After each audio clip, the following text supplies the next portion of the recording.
So just a quick example of what this wall is supposed to look like, this climbing wall. Is gonna have two 4x8s on top, two 4x8s on bottom in a vertical orientation, and then a horizontal across the bottom. I'm literally hugging a tree to show you this. And then the bottom can be folded up and stowed, and all the holds are going to be on this side.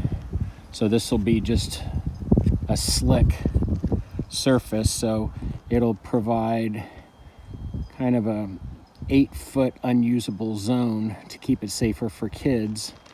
And then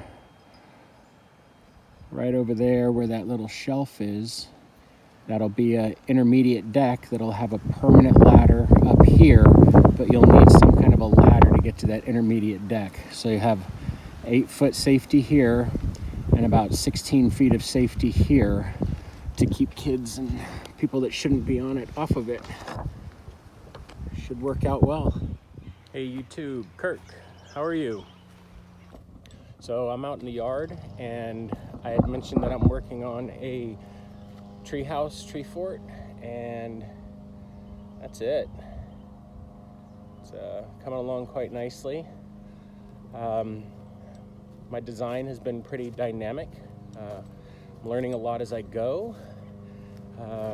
The intent is to come off of that side with a 20-foot plus wall, and I decided I'm going to do it as a flat wall, and then to get some negative aspects on it, I'm just going to make boxes that clamp onto the side of it. Do that from here. There we go. Just make some boxes that clamp onto the side, and then you can do a negative and have a little outcrops and stuff, so it should be pretty cool. I've been very conscious of not injuring this tree. As you can see right there, maybe right here, I've just sandwiched the boards around the tree using all thread, and then the same right there.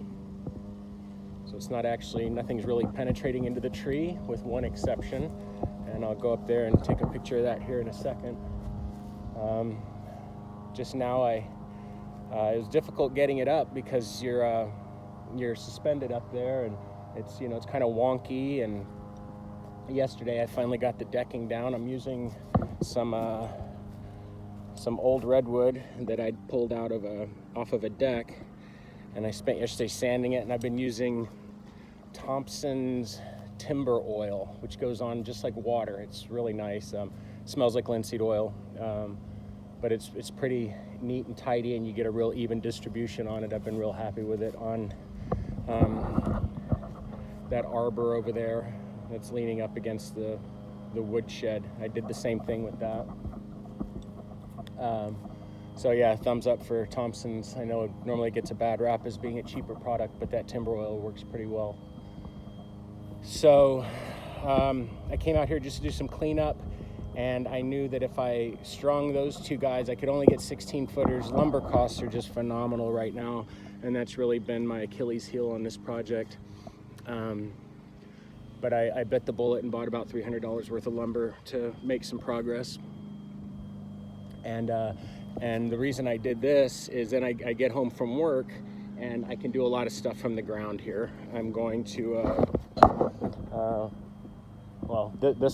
that'll help identify where my base beam should go, which is going to be this one right here.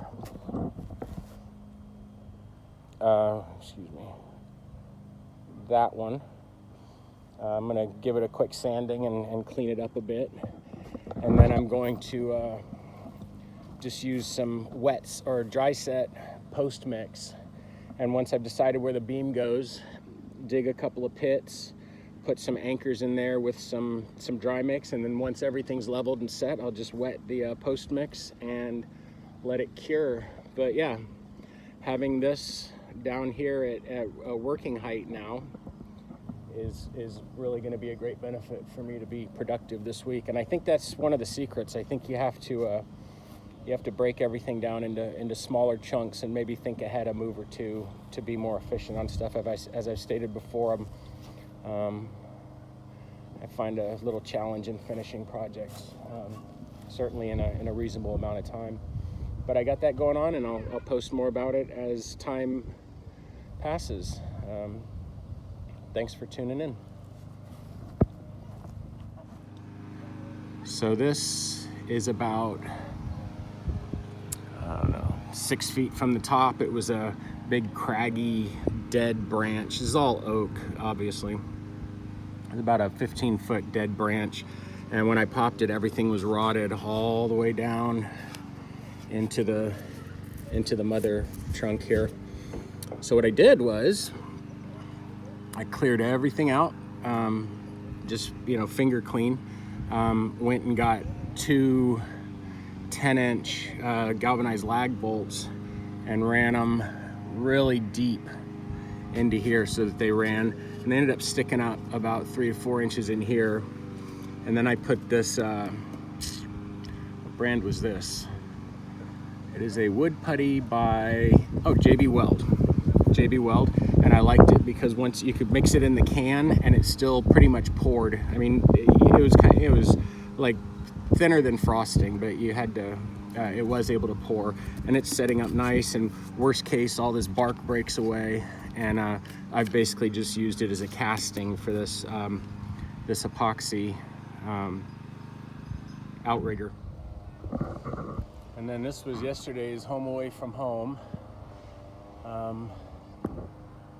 So because of the way that I had affixed those boards, I was kind of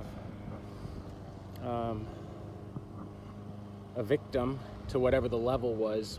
So all the support boards on the other side have a tremendous amount of shim on them, and I ended up using a composite shim so it wouldn't deteriorate as fast. I mean, I'm talking, I stacked it thick. The middle was maybe 2 short shims, but on the ends I was every bit of 3/4 of an inch. But it's solid. And then there's that post that runs all the way to the ground. I think I put a little foot on it. So it's hella solid. Hecka solid, sorry. These are the boards. I showed you the gray redwood down below, and then this is after I put that Thompson's product on it. Plan on putting a couple railings here on the corners, and then here I think I'm going to do some kind of a 45 with a bar running from one side to the other for top rope for climbing safety. But yeah, so figured I'd throw this in there as well.